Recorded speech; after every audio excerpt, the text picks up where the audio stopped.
Buenos días, muy buenos días, tengan todos ustedes. Eh, ¿Se me escucha? Buenos días.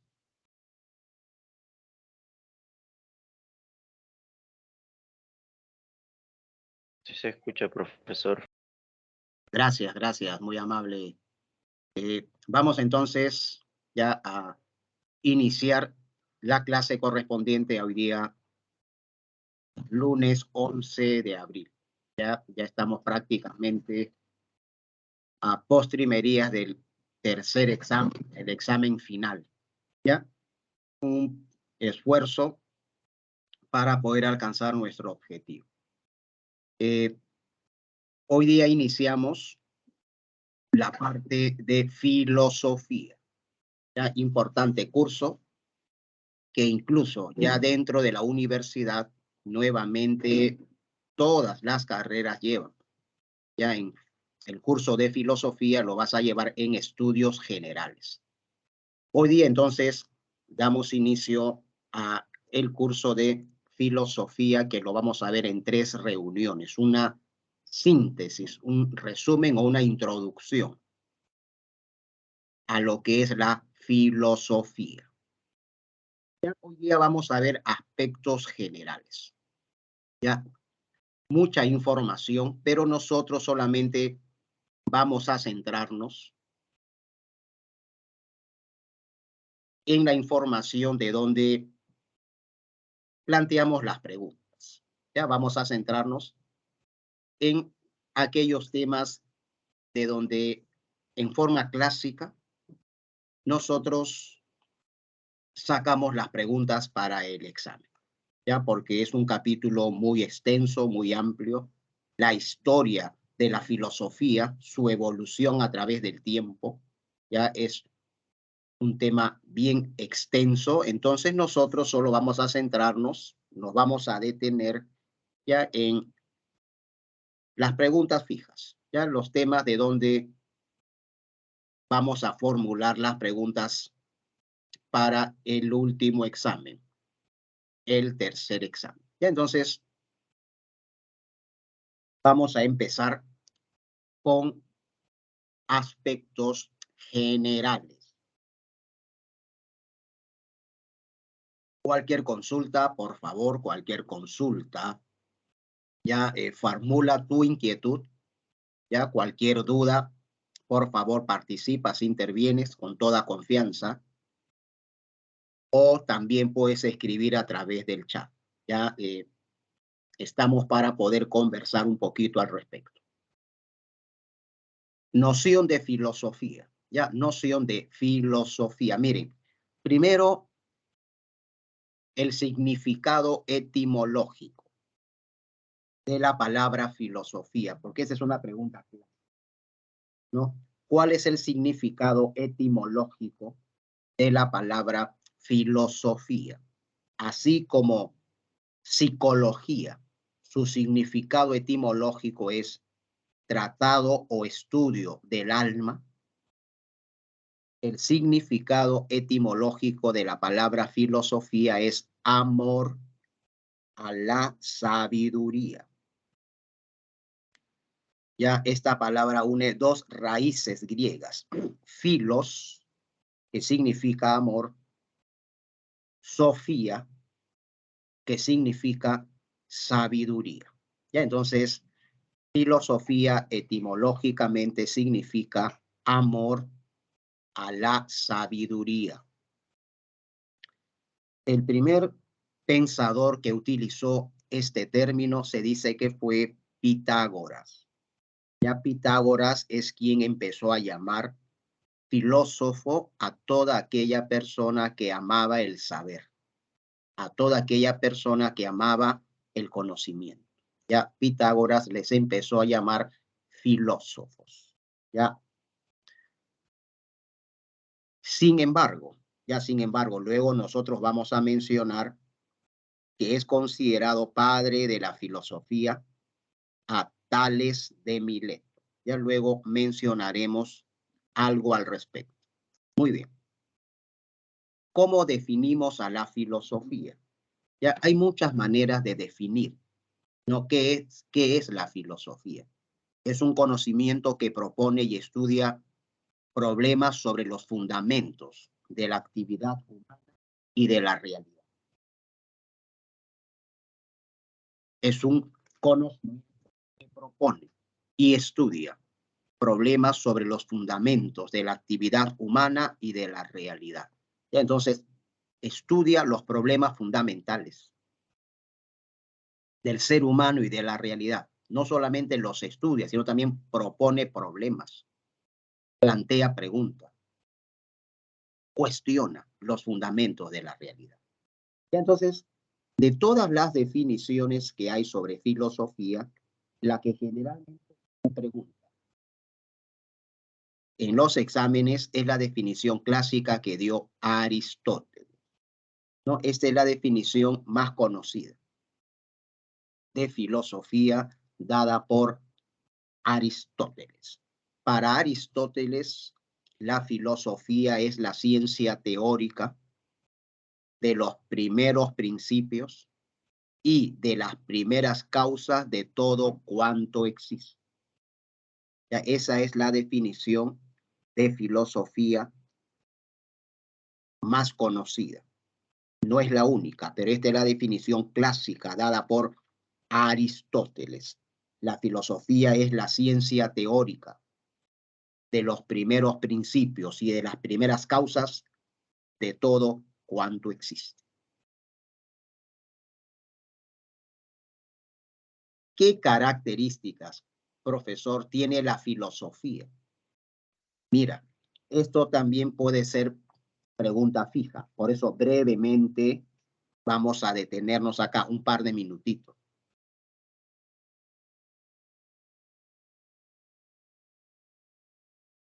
Existen distintos tipos de conocimientos. Ya existe el conocimiento científico, existe el conocimiento espontáneo, vulgar, existe el conocimiento filosófico, existe el conocimiento religioso, mitológico. Entonces, todos los conocimientos, alumnos, coinciden en algo. Todos buscan a su manera explicar la realidad. La religión, la ciencia, la filosofía, la mitología y el saber popular intentan a su manera explicar la realidad.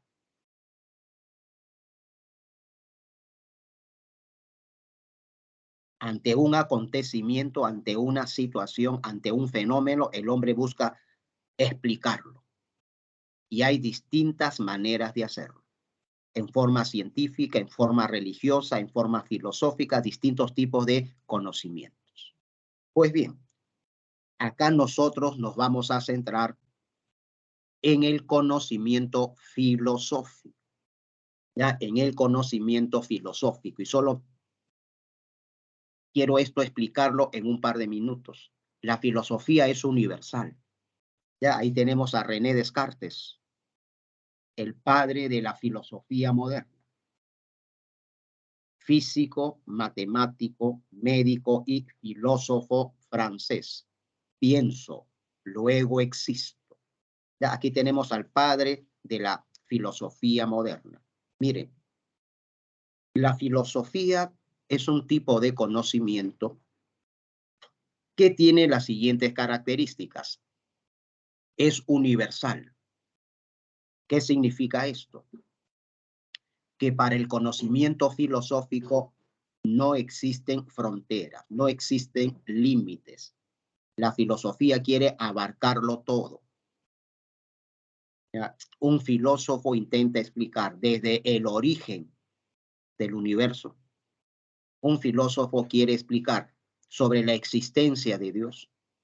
Un filósofo quiere explicar sobre lo bueno y lo malo, sobre lo bello y lo feo. La filosofía es un saber universal, pretende abarcarlo todo. Profesor, ¿y la ciencia? ¿No? ¿Y la ciencia?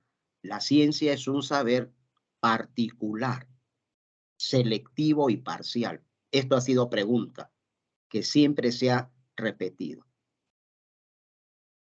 La filosofía es un saber universal, la ciencia es un saber particular, selectivo y parcial. ¿Qué significa? Que la psicología como ciencia tiene límites, tiene un objeto de estudio. La psicología estudia un sector determinado de la realidad, estudia la conducta y punto. La botánica como una ciencia es particular porque estudia un sector, un aspecto de la realidad, las plantas, punto. La ciencia es un saber especializado, selectivo y parcial. La filosofía es un saber universal, lo abarca todo. Y así podríamos nosotros mencionar ya las características de el conocimiento filosófico que lo hace diferente de la ciencia, de la religión, etcétera. Profe, una característica más. Bueno, vamos a mencionar una característica más. La filosofía es un saber radical. Es un saber radical. ¿Por qué? Porque la filosofía quiere encontrar los fundamentos, las primeras causas del ser de las cosas.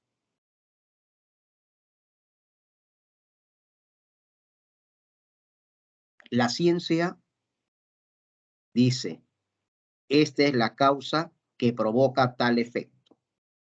Punto. Causa-efecto, la ciencia. Pero la filosofía no quiere encontrar la causa que provoca un determinado efecto. La filosofía es radical, quiere llegar a la primera causa que dio origen a todo el proceso. La causa 1 tuvo otra causa y esa causa 2 tuvo otra causa. Sigue escarbando hasta llegar a la raíz. ¿Qué significa? Hasta descubrir la primera causa de donde se originó todo. La filosofía es radical. ¿Qué significa? Que quiere llegar siempre hasta la raíz, hasta las primeras causas que expliquen el porqué de las cosas. Entonces, mira, profesor, y el conocimiento científico, ya, el conocimiento científico, a diferencia del conocimiento filosófico, el conocimiento científico es verificable. La filosofía especula, reflexiona, cuestiona, pero no comprueba, ya que los temas que trata la filosofía son temas complejos y trascendentales.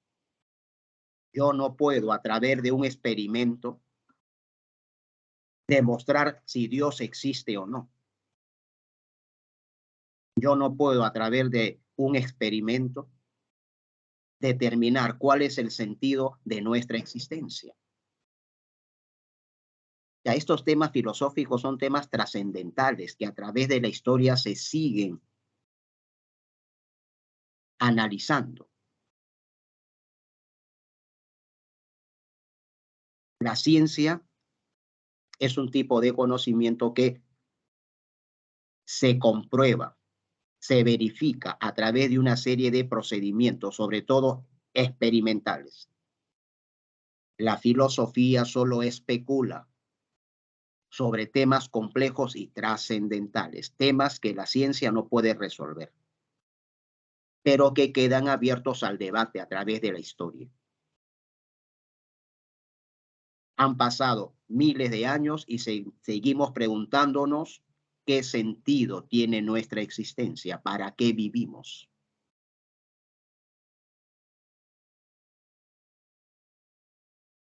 Profe, el conocimiento científico es un conocimiento que se verifica, se comprueba. El conocimiento filosófico solo es especulativo. Los temas que trata la filosofía son temas trascendentales que no se pueden resolver a través de métodos científicos. Por eso los temas filosóficos trascienden al tiempo. pasan los siglos y nos seguimos preguntando, nos seguimos cuestionando ciertos temas que no logramos resolver. Profe, ¿y el conocimiento vulgar o espontáneo? Mira, la sabiduría popular, el conocimiento vulgar es el conocimiento que adquiere el pueblo en forma directa a partir de la experiencia. Por ejemplo, sabiduría popular es cuando se dice los gorditos son alegres, los musculosos son organizados, los flaquitos son soñadores. No sé, eso es sabiduría popular. ¿No es cierto? Es un tipo de conocimiento que se va adquiriendo por simple experiencia, pero que de alguna u otra manera es un tipo de conocimiento. ¿Ya? Entonces, no te olvides, luego con mayor tranquilidad, las características de los distintos tipos de conocimientos que existen. Centra más tu atención en las características del conocimiento filosófico. La filosofía es un saber universal. La filosofía es un saber trascendental. La filosofía es un saber racional. Especula sobre temas trascendentales, pero siempre utilizando procedimientos lógicos. La filosofía es un saber radical y finalmente la filosofía es problemática y crítica. Todo cuestiona, siempre está dudando de todo. Disciplinas filosóficas. ¿Ya? Entonces, acá no te olvides, tenemos el conocimiento filosófico con sus características, el conocimiento científico con sus características y el conocimiento vulgar también con sus características. ¿En qué coinciden estos tipos de conocimiento? En que los tres, a su manera, pretenden explicar la realidad. A su manera pretenden explicar la realidad. Parece ser que los temas que trata la filosofía son temas que trascienden a la ciencia. Los temas que trata la filosofía son temas que la ciencia no puede resolver. ¿Dios existe o no? ¿Qué sentido tiene nuestra existencia? ¿Podemos conocer la realidad tal como es? Todos estos temas son trascendentales.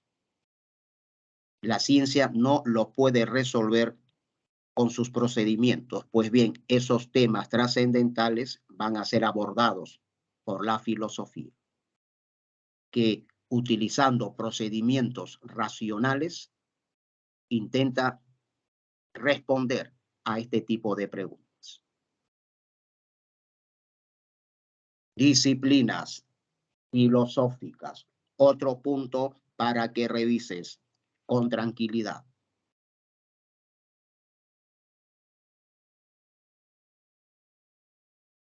Pregunta fija.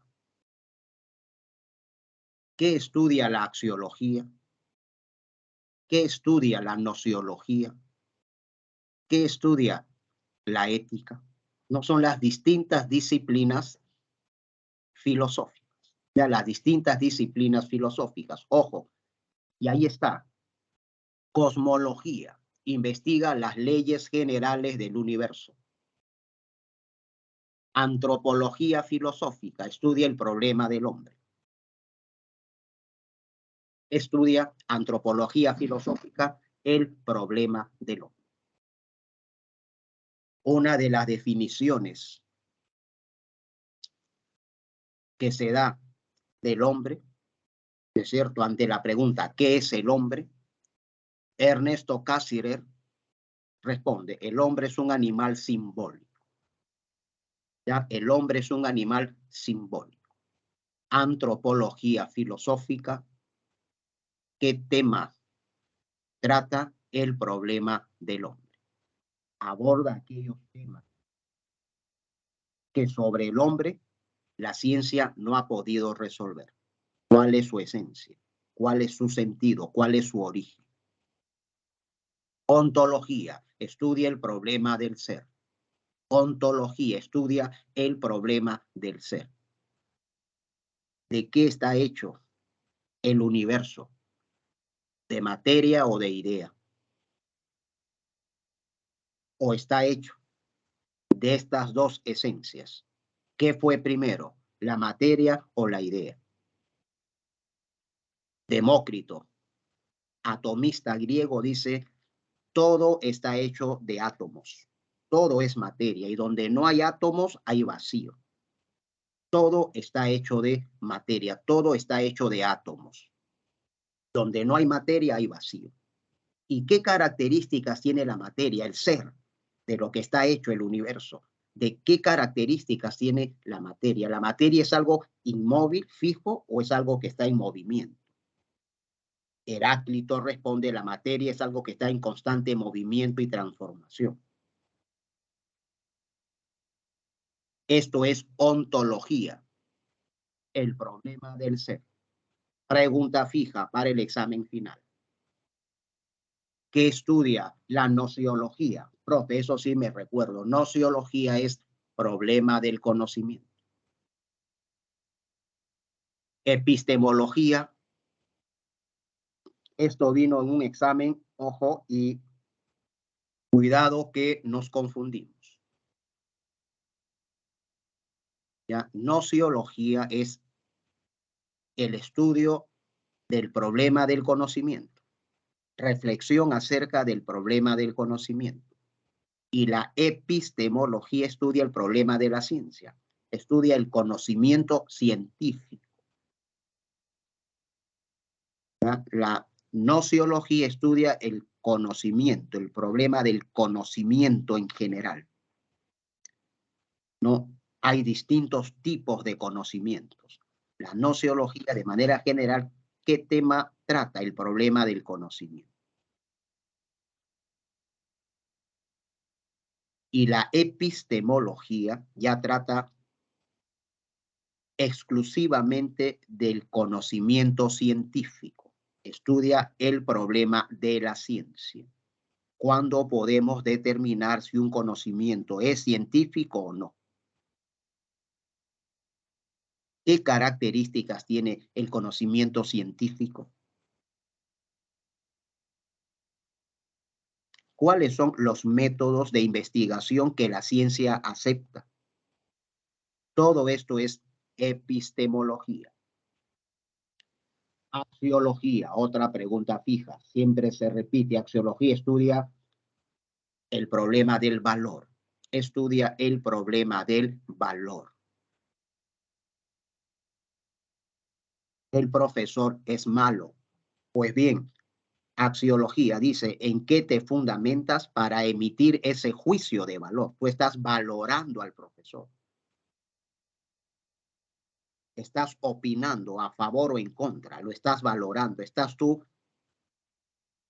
adscribiendo al profesor una característica negativa. Lo estás valorando. Lo único que yo te pregunto es, ¿en qué te fundamentas para valorarlo así? La axiología que estudia los fundamentos del valor. Los fundamentos del valor. La ética que estudia, ahí está. La ética estudia los valores morales. Ya es la filosofía de la moral. La ética estudia el problema de la moral, los fundamentos de la moral. Una cosa es cómo quiero actuar y otra cosa es cómo debo actuar. La ética te dice cómo debes actuar, qué es lo bueno y qué es lo malo. La ética dice, debemos ser honestos.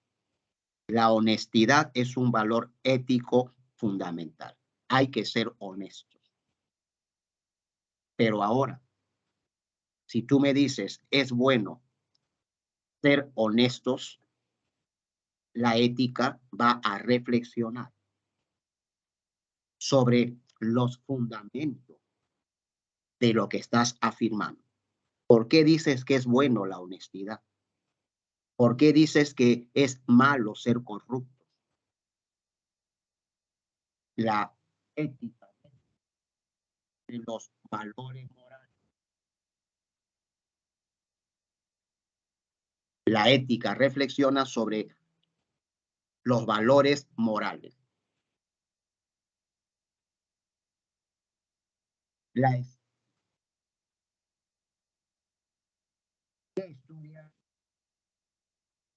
estudia la belleza y el arte. Ya la estética estudia la belleza y el arte, las expresiones artísticas. No, las expresiones artísticas. El valor que tiene una obra de arte es su belleza. ¿No? El valor que tiene una obra de arte es su belleza. Entonces, ¿qué cosa es lo bello? Estética reflexiona sobre la belleza y el arte, sobre los valores estéticos. La lógica estudia las leyes de la inferencia. La lógica estudia las leyes de la inferencia. Nace esta disciplina con Aristóteles. Y la teología estudia el problema de Dios. Ya, entonces, ojo, ya vamos mencionando algunas preguntas fijas. ¿Cuál es la definición etimológica de la filosofía? Respuesta: amor a la sabiduría. ¿Qué filósofo utiliza por primera vez la palabra filosofía? A Pitágoras. Pitágoras es el pensador que por primera vez utiliza el término filosofía en el sentido de amor a la sabiduría.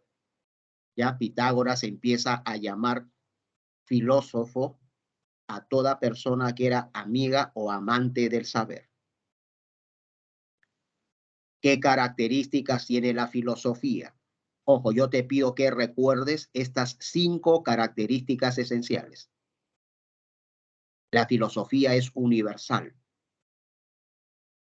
es racional, es trascendental, es crítica, problemática, y la filosofía es radical.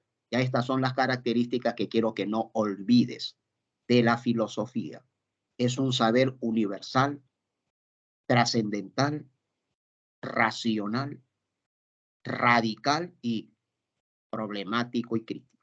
Ya no te olvides. Disciplinas filosóficas, otro punto del cual siempre vienen preguntas. Se encarga del estudio de los problemas que plantea la existencia humana.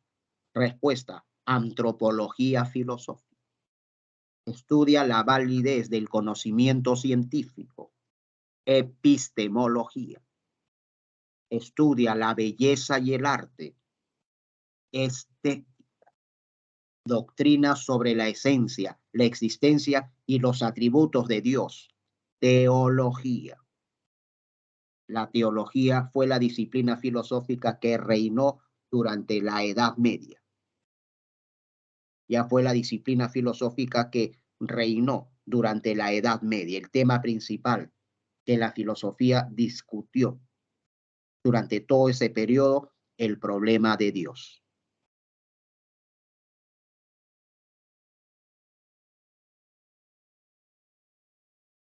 Evolución histórica de la filosofía. Hasta acá, ¿alguna pregunta con toda confianza? Hasta acá. Si hay alguna inquietud, con toda confianza, por favor.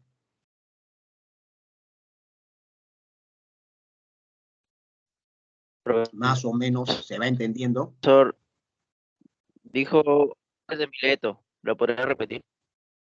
Perdón, pregunta, nuevamente repite. Usted mencionó algo de Tales de Mileto, ¿lo podría repetir? Ya, ahorita vamos a mencionar. Gracias, Raúl, gracias. Ya, ahorita vamos entonces a mencionar. Ahí está, mire. evolución histórica de la filosofía. Ya estamos hablando de la filosofía occidental.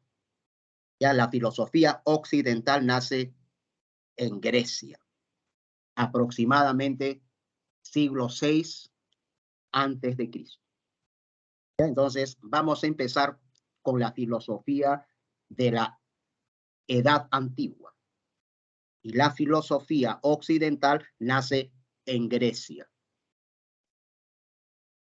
La filosofía clásica griega se divide en tres periodos: periodo cosmológico, periodo antropológico y periodo de la madurez o metafísica.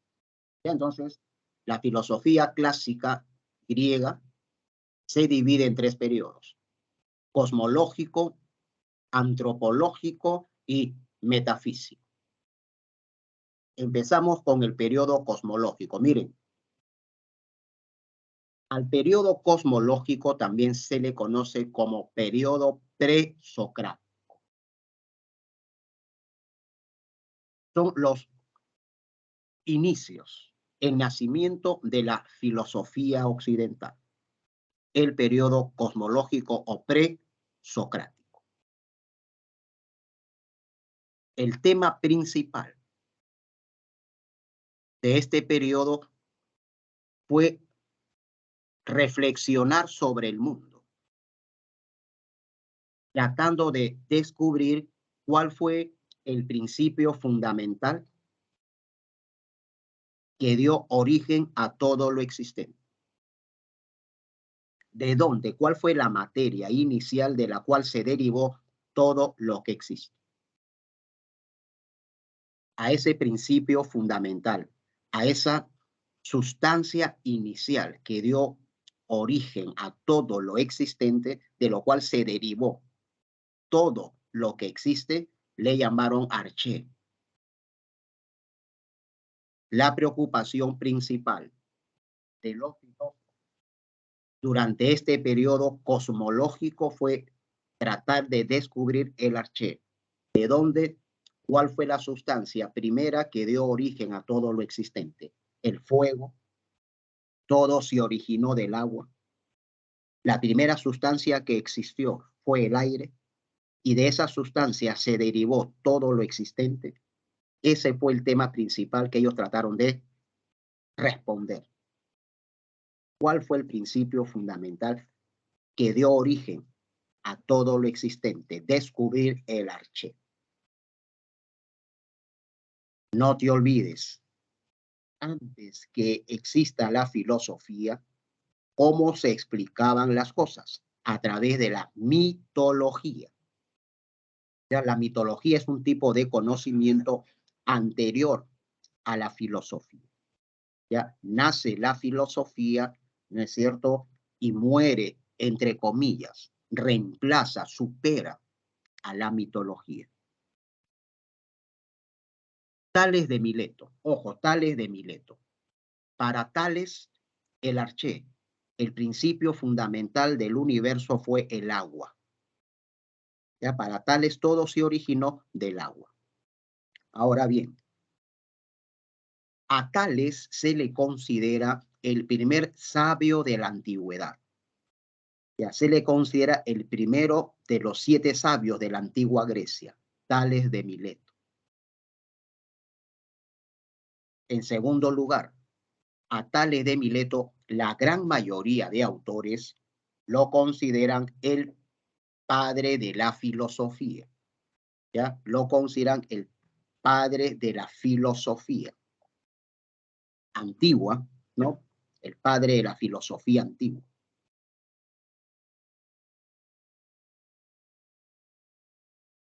¿Y por qué? Por lo siguiente. La primera escuela filosófica, existen distintas escuelas filosóficas. El hedonismo, ¿no es cierto?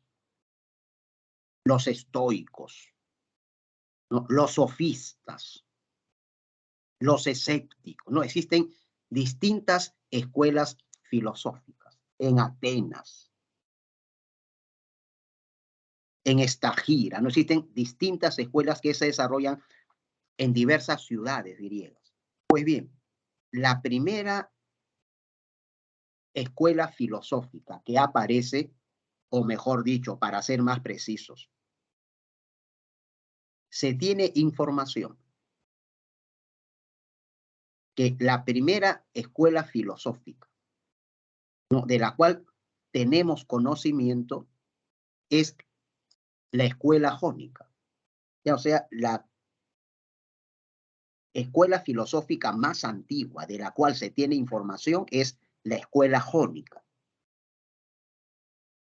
La escuela jónica se desarrolló en Mileto, ¿no?, que eran unas islas, colonias griegas. El máximo representante de esa escuela filosófica, la escuela jónica, que se desarrolló en Mileto, su máximo representante fue Tales. Por eso se le considera él el padre de la filosofía. ¿Por qué? Porque es el máximo representante de la escuela filosófica más antigua de la cual se tiene información, la llamada escuela jónica, que se desarrolló en la ciudad de Mileto. Ciudad que era colonia griega. Tales es considerado también el primer sabio de la antigüedad. Pudo medir con exactitud la altitud de las pirámides de Egipto. Pudo predecir con mucho tiempo de anticipación un eclipse solar. Y este notable filósofo también tiene grandes aportes a la geometría, a las matemáticas. Ya no te olvides. Tales de la ciudad de Mileto, máximo representante de la escuela jónica, la escuela filosófica más antigua, de la cual se tiene información. Se supone que la filosofía nace en Mileto. Y así, atención, por favor, vas a encontrar durante este periodo cosmológico presocrático una serie de filósofos fundadores de la filosofía occidental. Anaxímenes, Anaximandro, Pitágoras, Heráclito, Parménides, Empédocles y así, Leucipo y Demócrito. Profesor, ¿cuáles son los filósofos de este periodo que más vienen en las preguntas? Bueno, clásico, ¿no? Siempre viene sobre Tales, ¿ya? Obviamente, Pitágoras es un clásico. Para Pitágoras, el principio fundamental de todo es el número. ¿Ya? Las matemáticas permiten el orden en el universo. Y lo que dio origen a la vida fue el orden. Lo que dio origen al universo fue el orden. Ya cuando no había orden, cuando era caos, no existía nada. Es el orden lo que le permite al universo existir como tal. ¿Y cómo se consigue el orden? Gracias a los números. El principio fundamental de todo es el número. Para Pitágoras, empezamos. También preguntan sobre Heráclito. Ya, Heráclito es un filósofo presocrático materialista. Defiende el movimiento. Para Heráclito, una característica esencial del ser, que es la materia, una de sus características esenciales es el movimiento. Siempre está en movimiento, siempre está cambiando, siempre está transformándose. Una persona no puede bañarse 2 veces en las mismas aguas de un río, dice Heráclito. ¿Por qué? Porque todo está siempre cambiando. En el universo, todo está en permanente transformación. No te olvides, es uno de los iniciadores de la concepción dialéctica del universo. Todo está cambiando, todo está en constante movimiento, nada es fijo ni eterno. El filósofo que plantea lo opuesto a Heráclito es Parménides. Ya para Parménides, filósofo idealista, el universo es fijo, el universo es inmutable. El universo es algo que siempre permanece igual. Nunca cambia. Los cambios son apariencias. Las cosas se mueven, pero regresan siempre al mismo lugar. Eso quiere decir de que nunca cambia. Parménides defiende la concepción idealista y metafísica del universo como algo fijo, inmutable, incambiable. Y otra pregunta fija, por favor, otra pregunta fija es Demócrito, atomista, materialista. En el universo todo está hecho de átomos, materia. Y donde no hay átomos, donde no hay materia, hay vacío, no hay nada.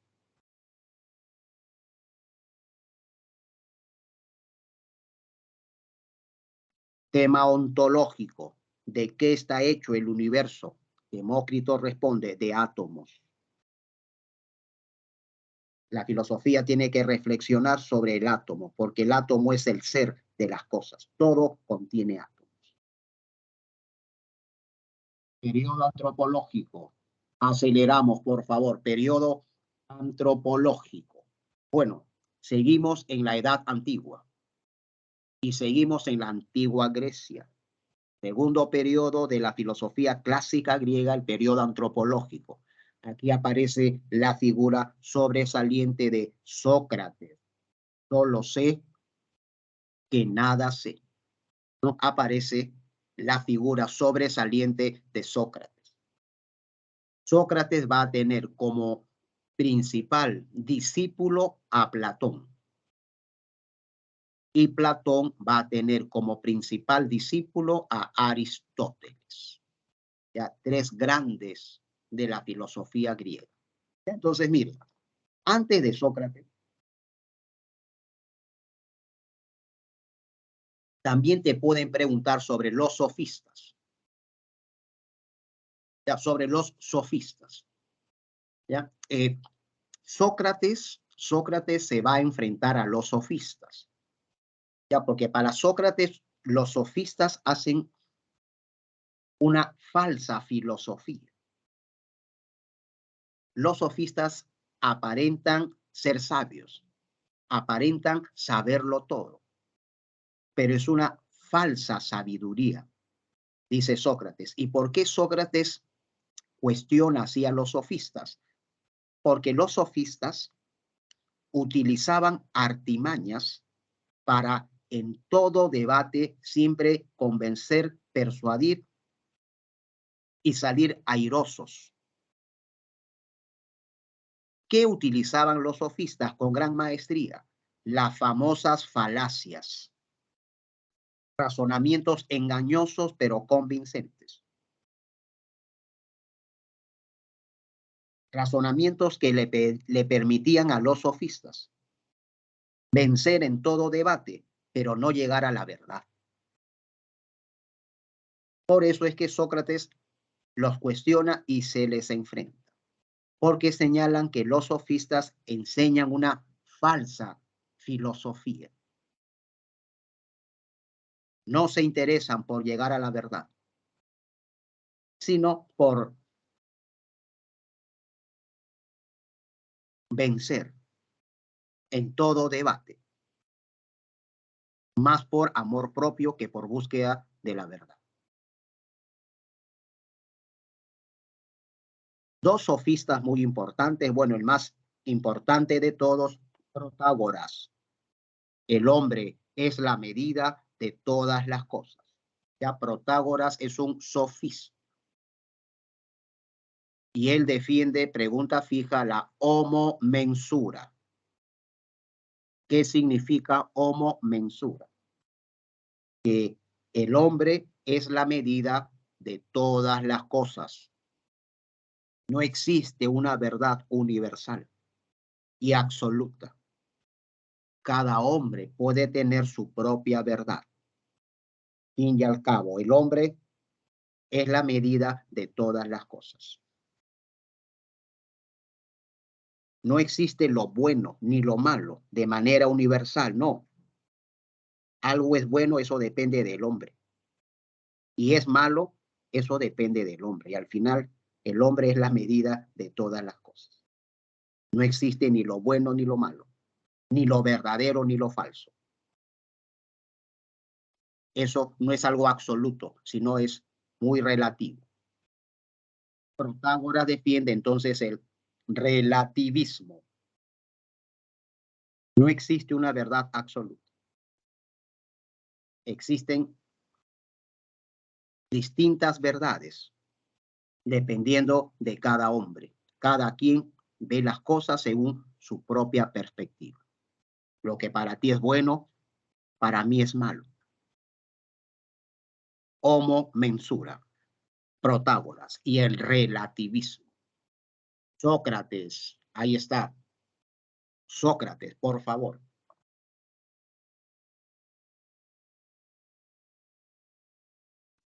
Sócrates predicó siempre una moral austera. ¿Ya? No te olvides, por favor, que los sofistas fueron los primeros maestros, educadores, que enseñaban y cobraban por sus servicios. Ya fueron de los primeros maestros de la antigüedad que enseñaban cómo vivir, cómo alcanzar la felicidad, pero cobraban por sus enseñanzas. Mientras que Sócrates jamás, ¿no es cierto?, jamás cobró por las enseñanzas que transmitió al pueblo griego. Fue una persona que siempre predicó una moral austera, en lucha constante con los sofistas. ¿Ya? Esto de la moral austera, vivir de acuerdo nada más a nuestras necesidades sin buscar grandezas ni cosas superficiales y convencionales, sino vivir de acuerdo a nuestra naturaleza. Esto de la moral austera ya viene de otras escuelas filosóficas, los cínicos, y luego lo van a desarrollar también los estoicos. ¿Ya? Esto de vivir de acuerdo a la naturaleza, en armonía con la naturaleza, sin buscar grandezas, cosas superficiales, superfluas y artificiales, convencionales, creadas por la cultura. No, el hombre debe vivir de acuerdo a su naturaleza, satisfaciendo sus necesidades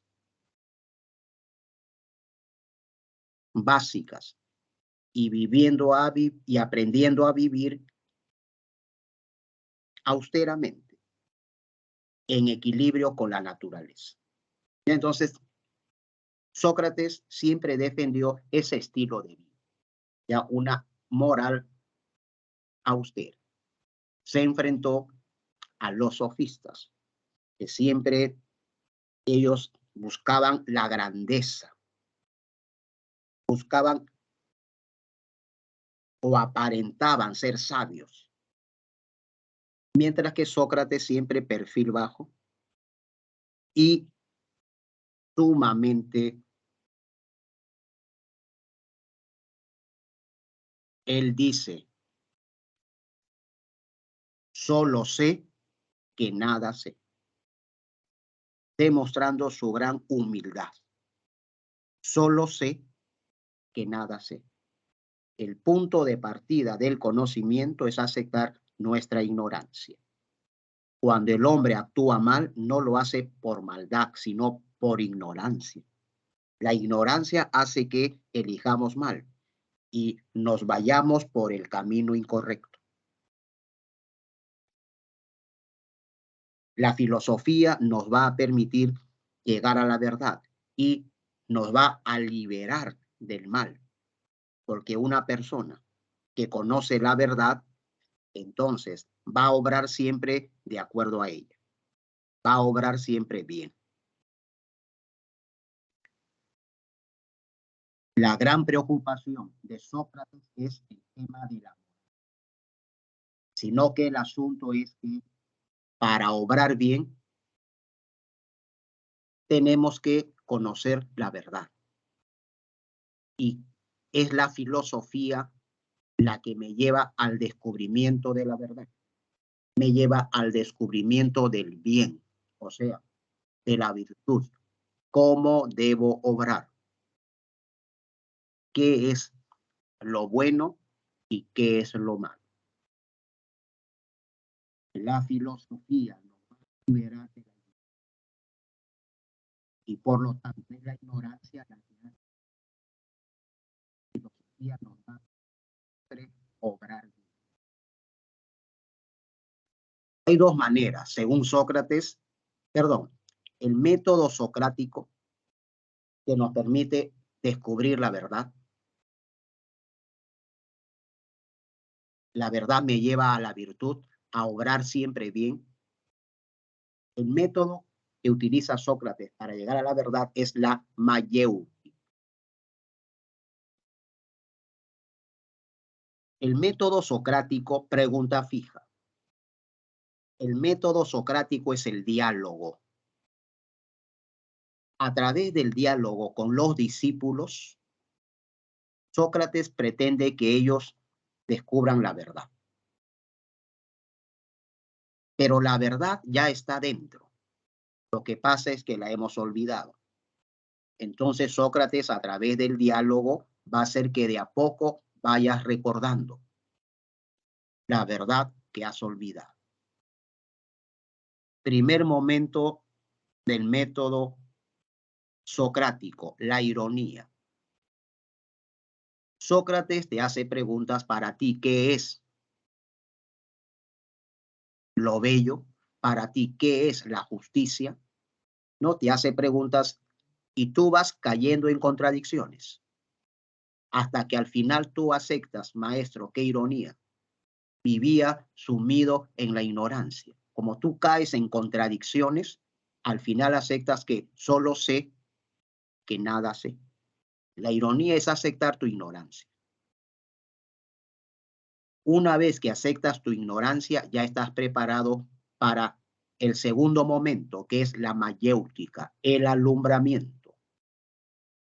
Sigue el diálogo y de a poquito Sócrates va llevándote a que tú vayas recordando la verdad olvidada. Llegará un momento en el cual se te va a prender el foquito. Cuando se te prende el foquito, esa es mayéutica, alumbramiento. Maestro, ya lo comprendí. Maestro, ya lo entendí. Entonces, ¿qué dice Sócrates? Ya recordaste la verdad que habías olvidado. La verdad está dentro. Lo que tiene que hacer el maestro es dirigir al discípulo para que éste de a poco vaya recordando el conocimiento que ha olvidado. Mayéutica. Muy bien. Ojo, finalmente, otra pregunta fija, alumnos, otra pregunta fija. Sócrates no ha escrito ningún libro. O, siendo precisos, no se ha encontrado ninguna obra de él. Ya no se ha encontrado ningún texto, ningún libro de Sócrates. Todo lo que sabemos de Sócrates es a través de su discípulo Platón. ¿Cómo muere Sócrates? A Sócrates lo acusan, ¿ya? De que Sócrates estaba burlándose de la tradición, de las creencias, de los dioses. Lo acusan entonces de impiedad. Porque en esas épocas era, Dios mío, una traición. Burlarse de la cultura, de los dioses, de la tradición, de las costumbres. Lo acusan. Y Sócrates, al no querer retractarse, es condenado a beber la cicuta, a morir envenenado. Y Sócrates acata la sentencia y muere bebiendo la cicuta. ¿Ya? Así muere Sócrates. Obviamente tenía muchos enemigos. Ya tenía muchos enemigos. estamos de acuerdo, por la moral austera que él siempre defendió. Platón, tercer periodo de la filosofía griega. Pregunta fija. Platón y Aristóteles.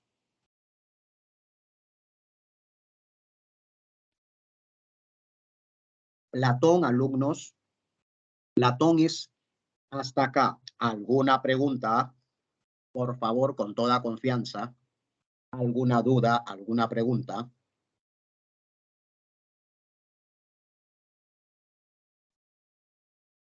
Más o menos se va entendiendo, por favor. Nos vamos ubicando.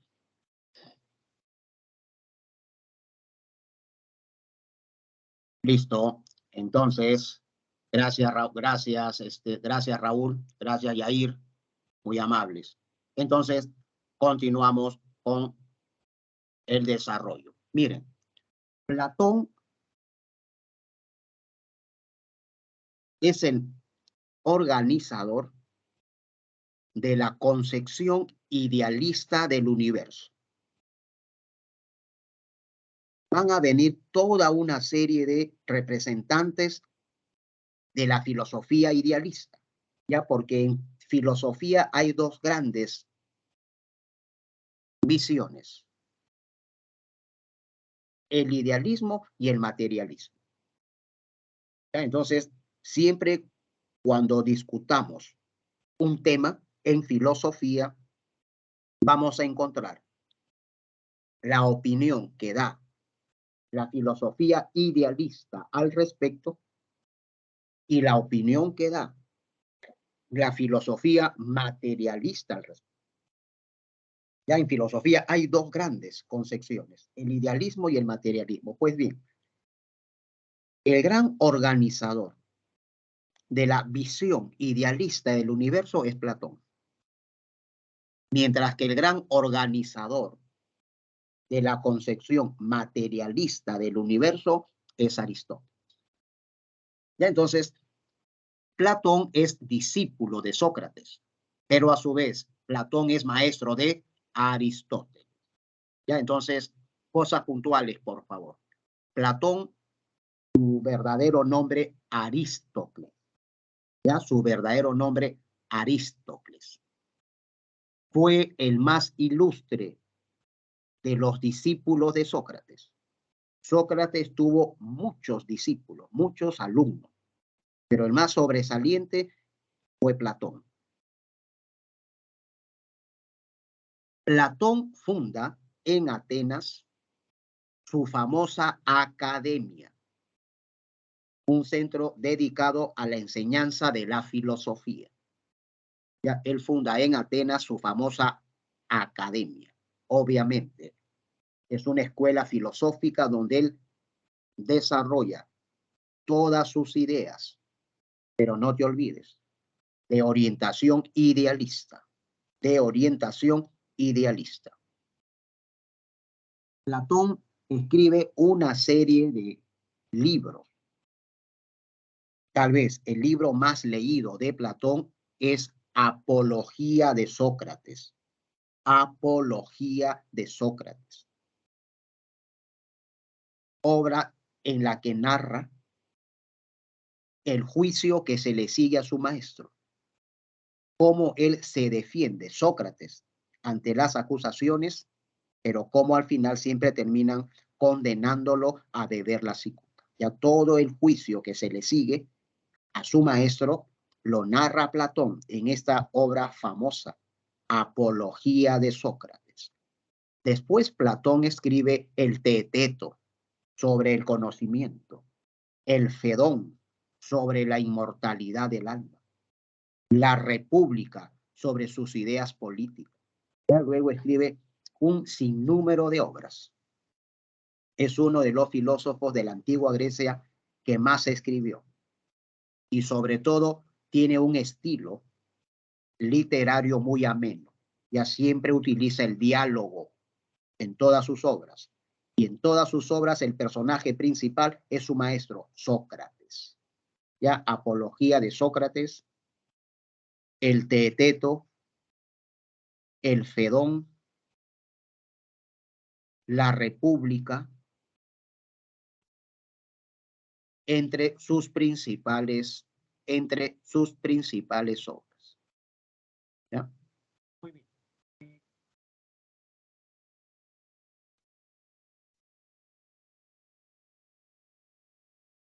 Aristóteles. Miren, Aristóteles es discípulo de Platón. Ya, Aristóteles de Platón. Nace en la ciudad griega.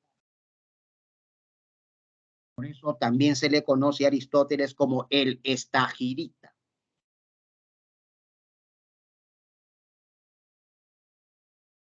Ya también se le conoce como el estagirita, porque él nació en la ciudad de Estagira.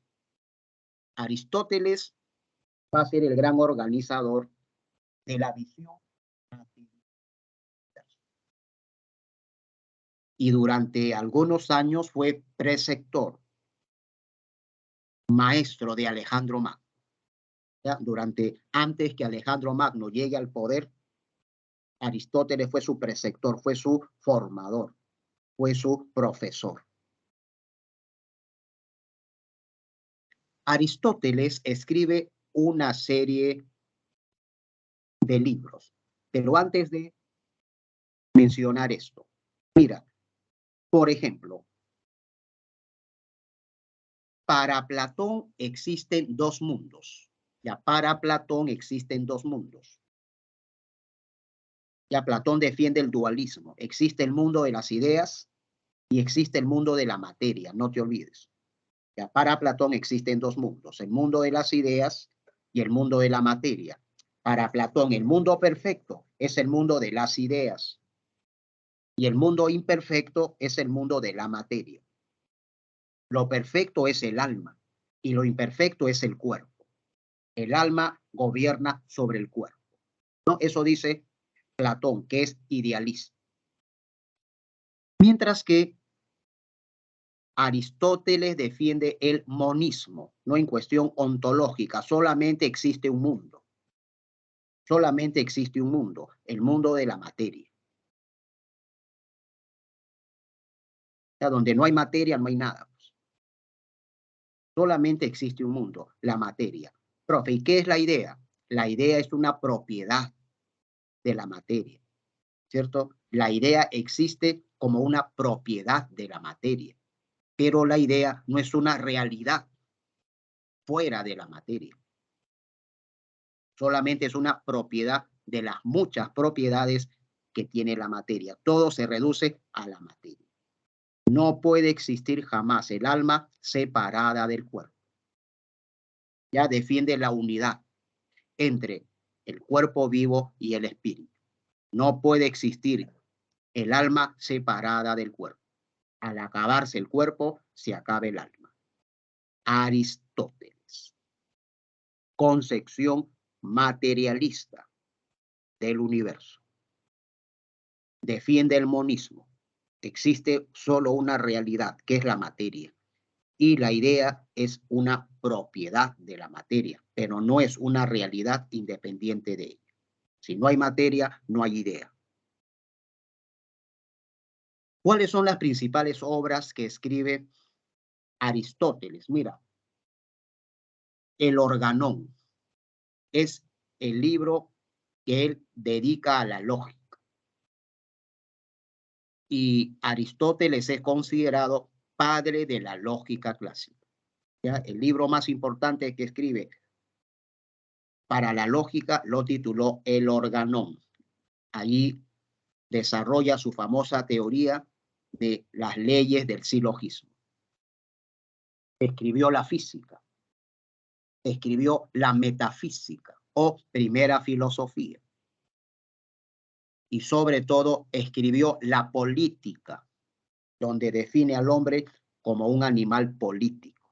Ideas con respecto a cómo debe organizarse el Estado. Lo explica en su famosa obra La Política. El mismo tema lo aborda Platón pero en su libro La República. ¿No es cierto? En su libro La República. El banquete y de las más en Platón. Mira, el organón Sócrates, la política, el organón Aristóteles, la política Aristóteles, del alma Aristóteles, y sobre todo ética, dedicada a su padre, Ética a Nicómaco, otra de las obras más aplaudidas de Aristóteles. Ética, ya que trata sobre la moral.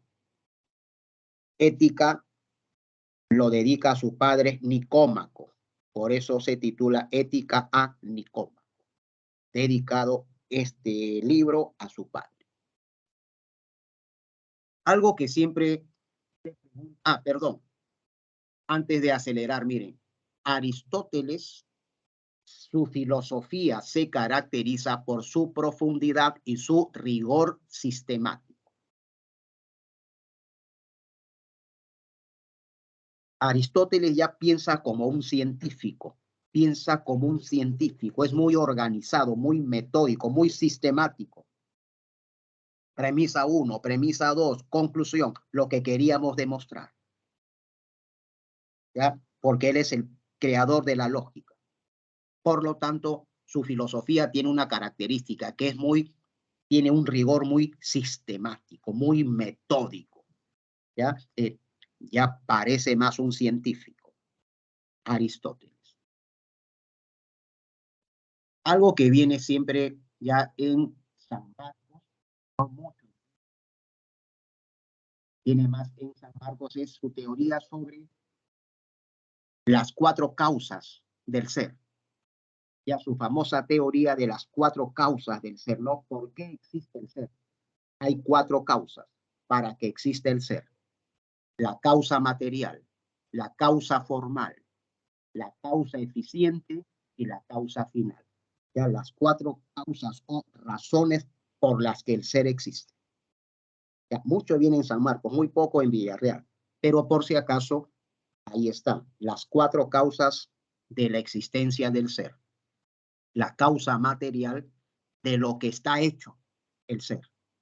La causa formal, características esenciales que lo definen como tal. La causa eficiente, lo que provoca el movimiento, el cambio o la transformación. Y la causa final, el porqué de su existencia.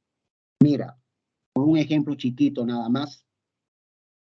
El cuadrado que dibuja el profesor en la pizarra tiene una causa material, ¿no es cierto? Es la tinta, no el plumón. ¿De qué está hecho el cuadrado? ¿No es cierto? De tinta. ¿De qué está hecho el cuadrado en la pizarra? El cuadrado está hecho de tinta, no el plumón. Esa es la causa material de lo que está hecho el ser, en este caso el cuadrado. Causa formal son las características esenciales del ser. En este caso, está formado por 4 líneas rectas que se intersectan. Está formado por 4 líneas rectas que se intersectan. Esa es la causa formal. La forma que tiene y que le da el nombre, cuadrado. La causa eficiente. La causa eficiente. Ojo, ¿quién da origen al cuadrado? ¿Quién dio origen al cuadrado? El profesor. No, el profesor es la causa eficiente. Lo que provoca el movimiento, el cambio, la transformación. En este caso, quien dio forma a estas 4 líneas rectas, quien le dio forma, quien las ubicó y las colocó así como un cuadrado, fue el profesor. Pues el profesor es la causa eficiente. Profe, si yo construyo una mesa, la causa eficiente es el carpintero, el que no a la madera le da la forma de mesa. La causa eficiente es el carpintero. Acá la causa eficiente es el profesor. Y finalmente, la causa final, ¿para qué sirve? Porque la mesa es para comer. Y en este caso, el cuadrado es para la enseñanza, ¿cierto? La causa final es su uso. ¿Por qué de su existencia? En este caso es para la enseñanza. Ya entonces, por si acaso, menciono su famosa teoría de las 4 causas del ser, de Aristóteles. Esto más preguntan en San Marcos, pero por si acaso, ya lo estamos señalando.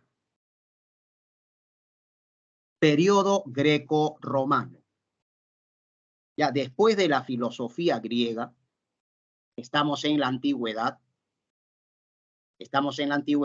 ¿no? Después de la filosofía en Grecia también se menciona la filosofía en Roma, ya el periodo greco-romano, la filosofía helenístico-romana.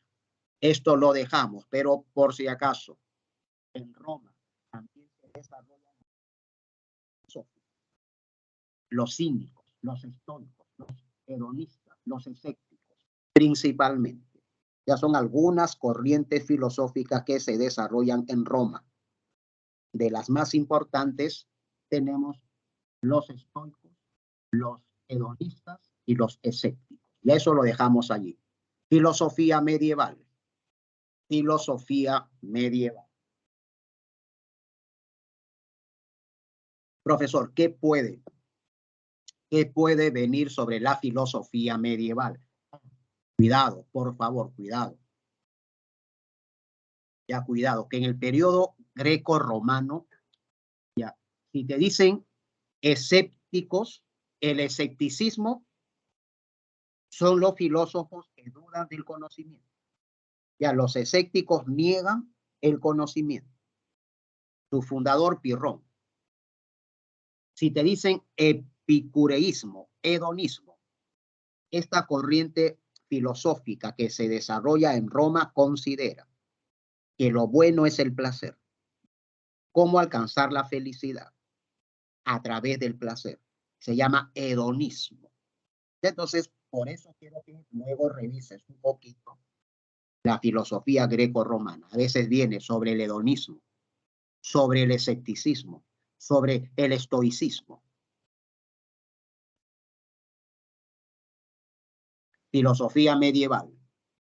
Ojo, es un capítulo bien extenso y es un capítulo bien amplio.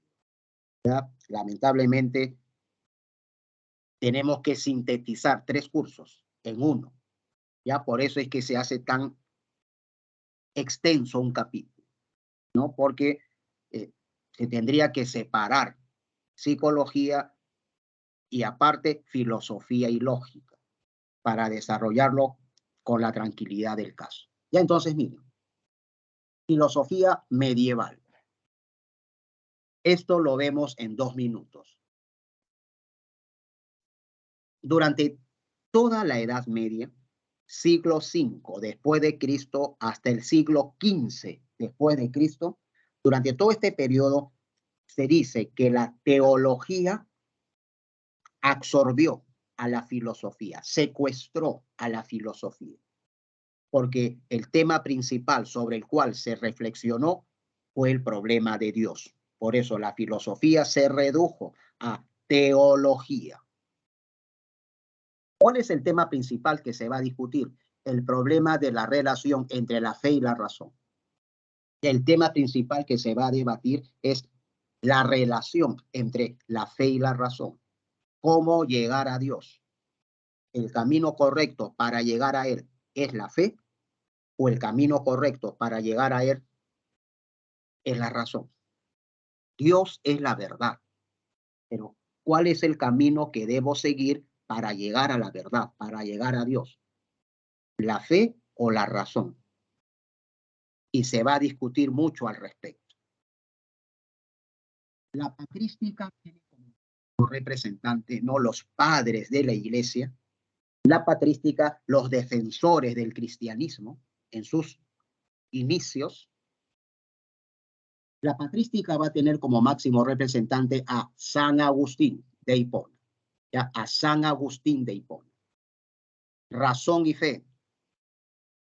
Creer es aceptar, pero hay que seguir pensando. Ojo.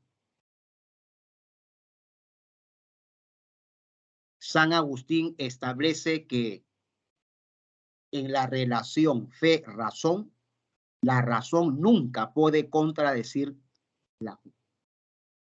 La razón nunca puede contradecir lo que afirma la verdad revelada, o sea, lo que afirma la fe. Para San Agustín, la fe está por encima de la razón. Quiero entender para creer. No. Cree para que entiendas.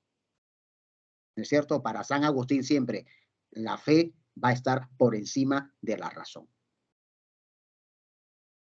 El máximo representante de la escolástica, en la Edad Media, dos grandes corrientes filosóficas, la patrística con San Agustín y la otra gran corriente filosófica de la Edad Media es la escolástica. Y la escolástica va a tener como máximo representante a Santo Tomás de Aquino. Ver para creer. Santo Tomás es considerado el máximo exponente de la filosofía cristiana. Es el máximo representante de la filosofía cristiana, el tomismo. Santo Tomás intenta hacer una síntesis entre el cristianismo y Aristóteles. Aunque Santo Tomás aceptó el predominio de la teología sobre la filosofía, el predominio de la fe sobre la razón, dio gran importancia a la razón. Dio gran importancia a la razón, como ningún otro filósofo cristiano había dado. Santo Tomás intenta, por medio de razonamientos lógicos, demostrar que Dios existe. Llegar a la verdad, llegar a Dios a través de argumentos. Y es archiconocido sus 5 vías para demostrar la existencia de Dios. Es muy conocida sus 5 vías, 5 caminos, 5 tipos de argumentos que me permiten demostrar que Dios existe. Una de sus 5 vías, la vía de la perfección, y empieza su argumentación. Si todo en el mundo existe y su existencia es perfecta, la perfección no es posible de la simple casualidad. Alguien ha tenido que crear las cosas tan perfectas como son. Conclusión, Dios existe. Ya así, a través de argumentos, intenta, por medio de la lógica, demostrar la existencia de Dios, llegar a la verdad, llegar a Dios. Para Santo Tomás, hay 2 caminos para llegar a Dios: el camino de la fe y el camino de la razón. Rechazó la teoría averroísta. Averroes era un filósofo musulmán. Averroes consideraba que había 2 verdades, ¿no? Había un Dios cristiano, un Dios musulmán. No, para Santo Tomás hay una única verdad, hay un solo Dios, pero 2 formas de llegar a él: la fe y la razón. Hay un solo Dios, pero 2 caminos, 2 vías para llegar a él: la fe y la razón. Filosofía moderna. Ya, últimos datos, por favor. Hasta acá, ¿alguna consulta? Hasta acá, ¿alguna pregunta?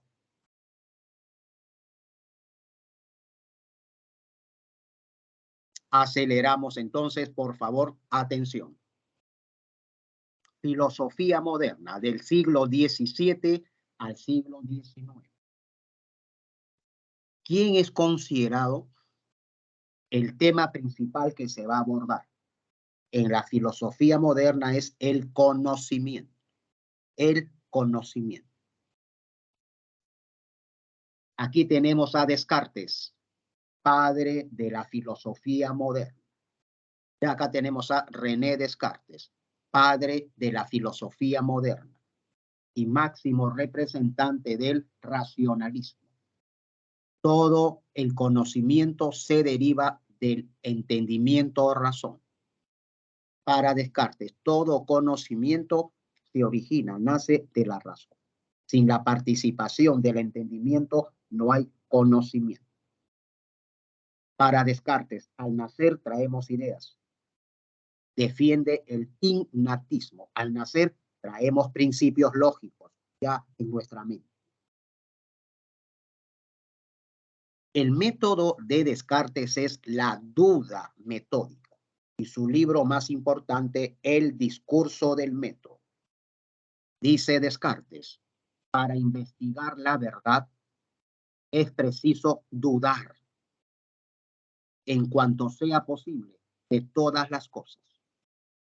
¿Ya? La duda de Descartes que busca que llegue un momento en el cual ya no exista posibilidades de seguir dudando. En ese momento aceptamos la verdad. Cuando ya no hay posibilidades para seguir dudando, entonces aceptamos ese enunciado como verdadero. La duda de Descartes es para llegar al conocimiento, no para negarlo, sino para llegar a la verdad. Se opone a Descartes John Locke, notable pensador inglés. Defiende el empirismo. Es la experiencia la única fuente del conocimiento. John Locke se opone al racionalismo de Descartes. El origen del conocimiento es la razón. John Locke dice, el origen del conocimiento es la experiencia. Al nacer no traemos ideas. Al nacer nuestra mente es como una tabula rasa. Al nacer nuestra mente es como un papel en blanco. No traemos ideas. Todo conocimiento parte de la experiencia. Ya no te olvides John Locke y su famosa teoría de la tabula rasa. Finalmente, para cerrar, el siglo XVII y XVIII, aparece la figura. Por favor, no se olviden de este gran pensador alemán. La mente más admirada del siglo de las luces, del siglo XVIII, Immanuel Kant, autor de una de las obras más importantes, La crítica de la razón pura. ¿Ya? Autor de una de las obras más importantes, La crítica de la razón pura. Y Kant, en esa obra, trata sobre nociología, problema del conocimiento. Y lo que va a hacer Kant es una síntesis entre el racionalismo y el empirismo. Estas dos escuelas filosóficas son opuestas y se rechazan una a la otra. Lo que hace Kant es tratar de realizar una sinergia, una síntesis entre estas dos posiciones, integrarlas, utilizando el método crítico. Las cuestiona, las critica, las integra y las supera. A eso se denomina criticismo. En todo conocimiento participa la experiencia y la razón. En el proceso del conocimiento, la experiencia y la razón se complementan. No se rechazan, no se repelen, sino se complementan y forman parte del mismo proceso del conocimiento. Entonces Kant integra al empirismo y elabora una posición más coherente. En su obra crítica de la razón pura, Kant habla de una serie de términos que van a quedar para siempre en el lenguaje filosófico, a priori y a posteriori. Ya a priori y a posteriori. A priori quiere decir antes de la experiencia y a posteriori quiere decir después de la experiencia. Hay conocimientos que se pueden comprobar su validez a priori, sin tener que recurrir a la experiencia. Pero hay otros conocimientos que para demostrar su verdad debemos recurrir a la experiencia. Se llaman a posteriori. Kant habla de los juicios sintéticos y los juicios analíticos.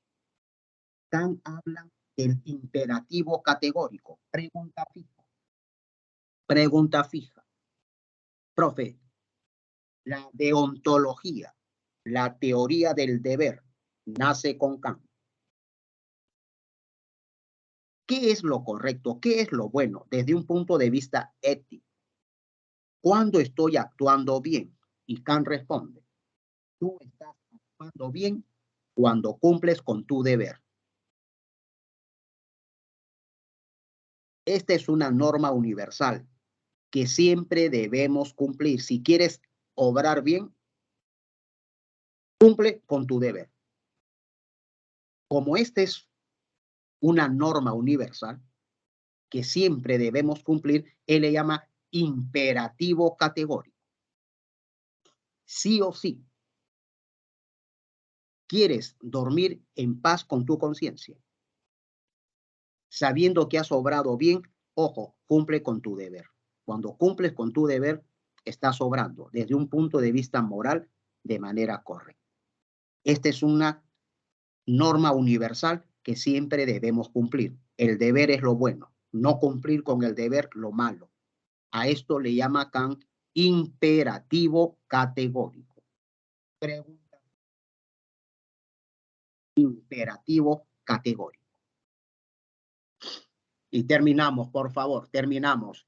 Filosofía contemporánea. Ya, filosofía contemporánea. Por favor, no te olvides de la figura de Hegel, notable filósofo alemán. Desarrolla la dialéctica idealista. Ya, desarrolla la dialéctica idealista. Para Hegel, todo está en movimiento, todo está en constante cambio y transformación. Incluso señala leyes de la dialéctica, la negación de la negación, la unidad y luchas de contrarios, la transformación de la cantidad en calidad. Hegel es el monstruo de la dialéctica, pero es idealista. Pero él señala las leyes dialécticas que nos permiten comprender cómo funciona el universo. Para Hegel, ¿cuál es la orientación que sigue la historia? La orientación que sigue la humanidad. Para Hegel, la libertad. Siempre el ser humano se mueve en busca de la libertad. Esa es la orientación que sigue la historia. Hay retrocesos y hay avances. Pero así es el universo, dialéctico y contradictorio. El gran problema de Hegel es su idealismo. Ya habla de la idea absoluta. Ya, en vez de hablar de Dios, él habla de la idea absoluta. Todo en el universo se mueve, excepto la idea absoluta. Ya para él Dios es eterno, fijo, inmóvil, perfecto, no cambia. A Dios él le da el nombre de idea absoluta. Positivismo, positivismo. Augusto Comte, ojo, pensador francés. ¿Qué significa ser positivista? Significa considerar que el único conocimiento que marca actualmente el progreso de la humanidad es el científico. Ser positivista es rechazar los otros tipos de conocimientos, la filosofía, la religión, la mitología, la sabiduría popular. Todo eso hay que rechazar porque pertenece al pasado. Estamos en la época positiva, donde el progreso lo determina la ciencia y la tecnología, podríamos decir ahora. Filosofía, pérdida de tiempo. Religión, pérdida de tiempo. Mitología, creencias, supersticiones no nos lleva a nada. Lo que permite el progreso de la humanidad actualmente es el conocimiento científico. Estamos en el periodo positivo o científico. Entonces, atención. Para Augusto Comte, la humanidad ha atravesado por 3 estadios o periodos. El estadio teológico, donde reinaba la mitología, las supersticiones. Luego pasamos al periodo metafísico, donde empezó a reinar la filosofía, las especulaciones racionales. Y luego ingresamos al periodo positivo o científico, donde reina la ciencia. Estamos en el periodo actual, el positivo. El marxismo, Carlos Marx. El marxismo, Carlos Marx.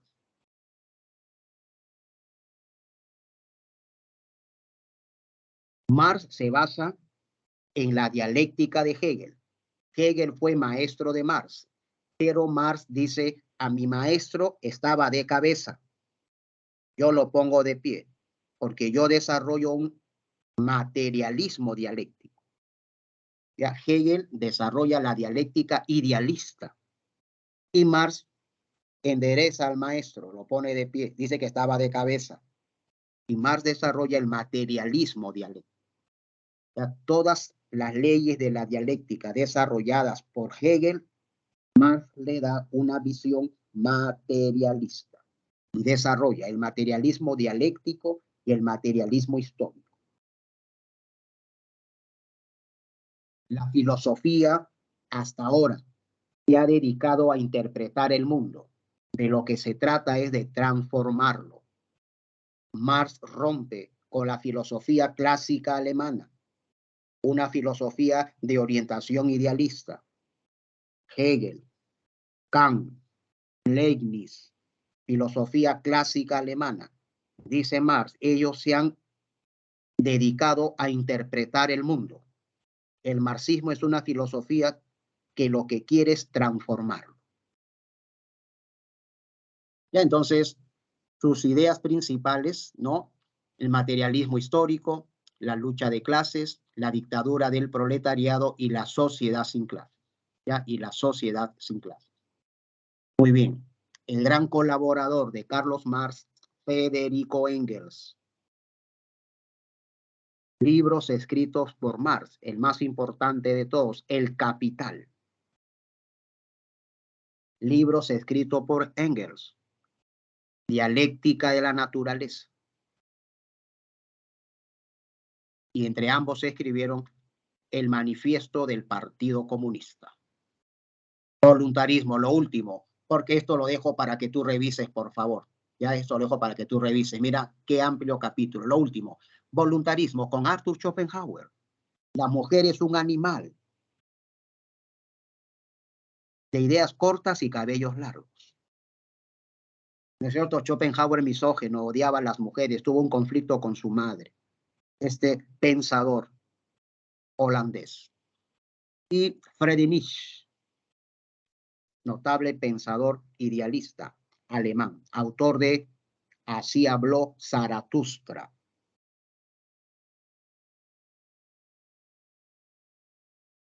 Para Nietzsche y para Schopenhauer, la voluntad está por encima de la razón. Querer es poder. La emoción es más importante que la razón. Querer es poder.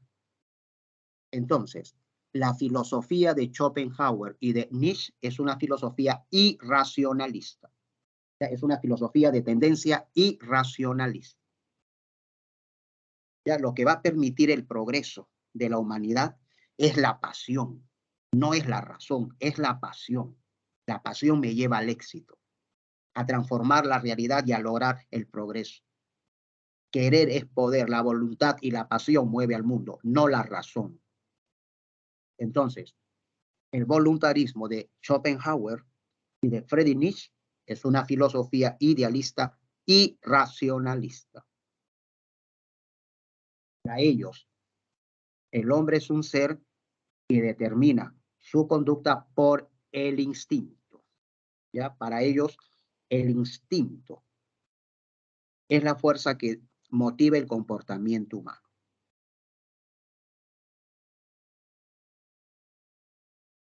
Para Nietzsche, hay gente que ha nacido para ser líder, superhombres, y hay gente que ha nacido para obedecer. Esa es la realidad y es la naturaleza de la humanidad. Siempre va a ser así, siempre ha sido así. No va a cambiar, según Nietzsche. Muy bien, dejo por favor la filosofía del siglo XX para que lo revises. Ya el existencialismo de Sartre, el ser y la nada, la náusea, ganador de un premio Nobel de literatura, el único que no, ganador de un Nobel que no lo recibió. Jean Paul Sartre, máximo exponente del existencialismo. Tema principal, la existencia, ¿para qué vivimos?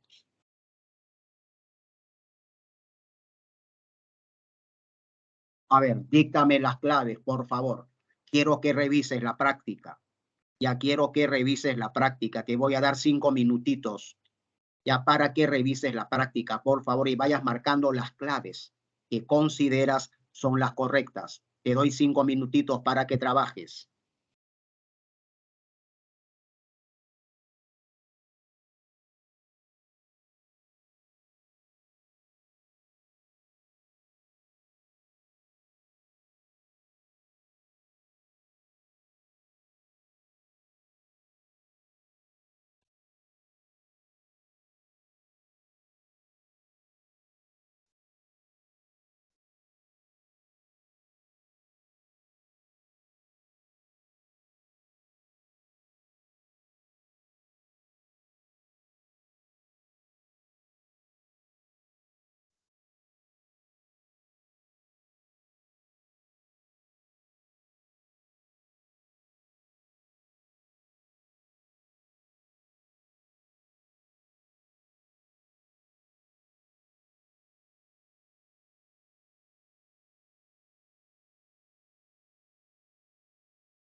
Vamos a ver antes que el tiempo nos gane. Ya vamos a ver, todos participamos, por favor. Pregunta fija. 1. Es considerado el padre de la filosofía. Es de Mileto. Bueno, ya te dije todo, ¿no es cierto? Máximo representante de la escuela jónica. Todo proviene del agua. Pregunta 1, dame la clave. Tales. Gracias. 1 dado. Gracias. 1 dado. 2. La filosofía tiene su origen en Mileto. Mileto. ¿Por qué? Porque en Mileto se desarrolló la escuela filosófica más antigua de la cual se tiene conocimiento, la escuela jónica, cuyo máximo exponente fue Tales. Ya, por eso se piensa que la filosofía se originó en Mileto. Pregunta 3. Es una idea fundamental de la filosofía de Heráclito. Una persona no puede bañarse 2 veces en las mismas aguas de un río. Pregunta 3. La B. Todo está La en B. constante cambio. Gracias, Barco. Muy amable. Gracias, Barco. Esto es concepción. Todo cambia, todo está en movimiento, ¿no es cierto? Esa dialéctica que luego la va a desarrollar de manera magistral en épocas modernas Hegel, el notable pensador alemán, con su libro Fenomenología del Espíritu. Ojo, el libro más importante de Hegel, Fenomenología del Espíritu. Hegel desarrolla una dialéctica idealista, mientras que Heráclito una dialéctica materialista. Ya una dialéctica materialista. Heráclito habló del movimiento, pero Hegel ya desarrolló leyes del movimiento, leyes de la dialéctica. 4. Determine lo que no pertenece.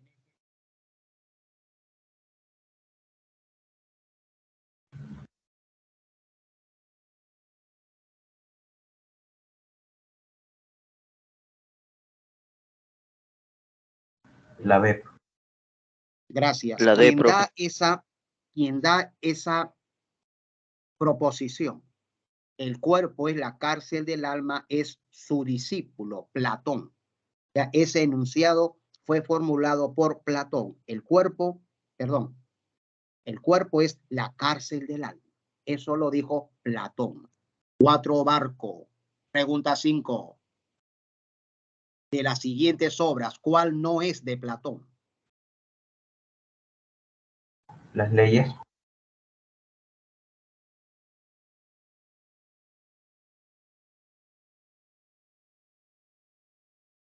Las leyes. Por favor, una aclaración.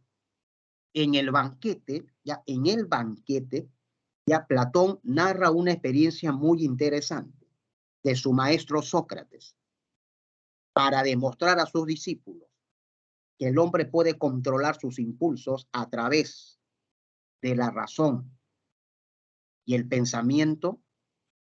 Sócrates, para comprobar ello, pasó una noche a solas con Gorgias, ya un notable sofista, muy simpático, muy buen mozo, un Adonis, ¿no es cierto? Sócrates cuenta a Platón en su obra El banquete que Sócrates pasó una noche a solas con Gorgias para demostrar de que el hombre puede controlar sus impulsos, ¿ya? El banquete. Pregunta número 6. Aristóteles plantea. El cuerpo y el alma son uno indivisible. Fija, gracias. Pregunta fija. El cuerpo y el alma son uno indivisible. 6, éxito. Cuando se acaba el cuerpo, se acaba el alma. No puede existir cuerpo vivo sin alma. Y no puede existir alma sin cuerpo vivo. Aristóteles. 7. Principal problema de la filosofía en la Edad Media. Pregunta fija. La conciliación entre fe y razón. Gracias. Conciliación entre la fe y la razón.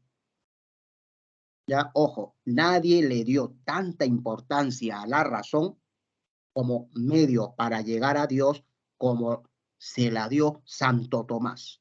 Ya Santo Tomás de Aquino es el máximo exponente de la filosofía cristiana. Y él, basándose en Aristóteles, le dio mucho peso también a la razón como una vía para llegar a Dios. Pregunta 8. Afirma que el hombre debe de dudar de todas las cosas que conoce y le rodea. Considera que los sentidos nos pueden brindar información errada. Una manera de llegar a la verdad es a través de la duda. Cuando ya no pueda dudar más, acepta el enunciado como verdadero. Descartes. René Descartes, con su duda metódica. 8. René Descartes. ¿Ya? Con su duda metódica. ¿Ya? 8 dado. 9. Referente a Descartes, no pertenece. La tabula rasa. La tabula rasa, gracias, es defendida por su gran crítico, que es John Locke.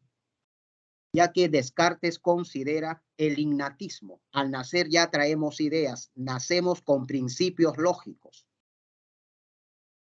Descartes y el racionalismo aceptan el innatismo. Nacemos con ideas. John Locke y el empirismo no. Al nacer nuestra mente es como un papel en blanco. Al nacer nuestra mente es como una tabla lisa, como una tabula rasa. Todo conocimiento se adquiere por medio de la experiencia. 10. Autor de la obra Ensayo sobre el entendimiento humano. Por el máximo exponente del empirismo, inglés. John Locke. John Locke, autor de la tabula rasa. John Locke, por favor. John Locke cuestiona una teoría con la que él se enfrenta al poder. El mandato divino del monarca. Se decía siempre el poder estuvo conectado con la iglesia y se decía que el rey gobernaba porque había sido puesto por Dios en la tierra. El rey gobernaba por mandato de Dios. Y John Locke cuestiona esa teoría. Para muchos, él es el ideólogo de la Revolución Francesa.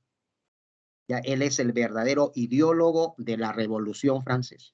Ya cuestiona la famosa teoría del mandato divino del monarca. Es una crítica pura de Kant. Habla sobre el conocimiento. La Pero B. introduce su famosa terminología de a priori, antes de la experiencia, y a posteriori, después de la experiencia. 11 barco. 12.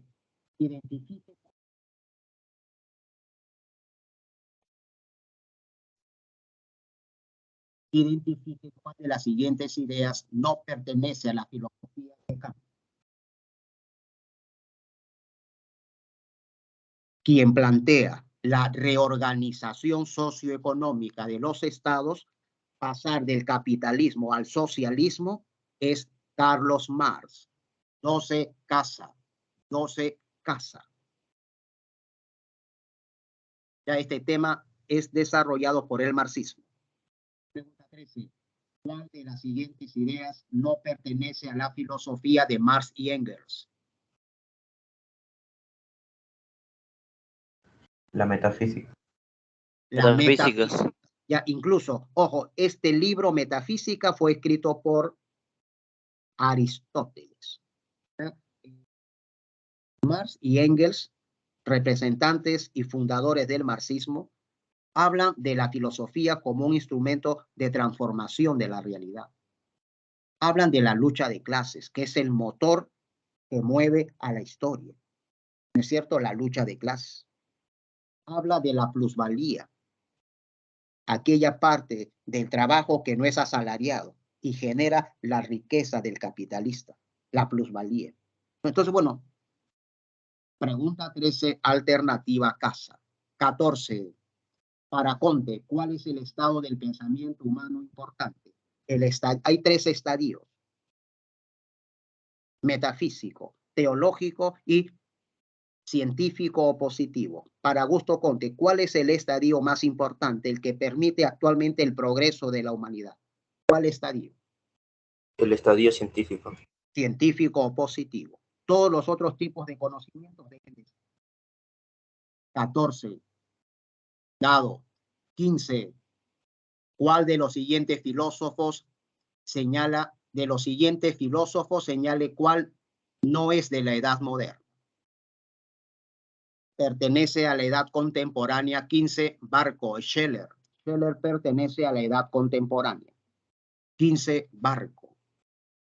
La última, 16.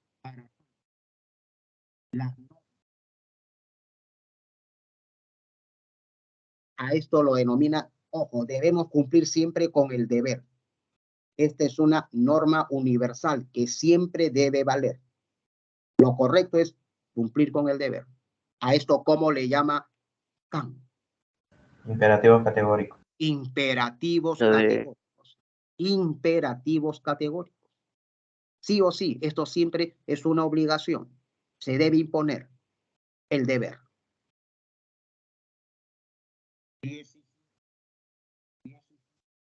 Corriente que determina que la razón no es lo fundamental. Representante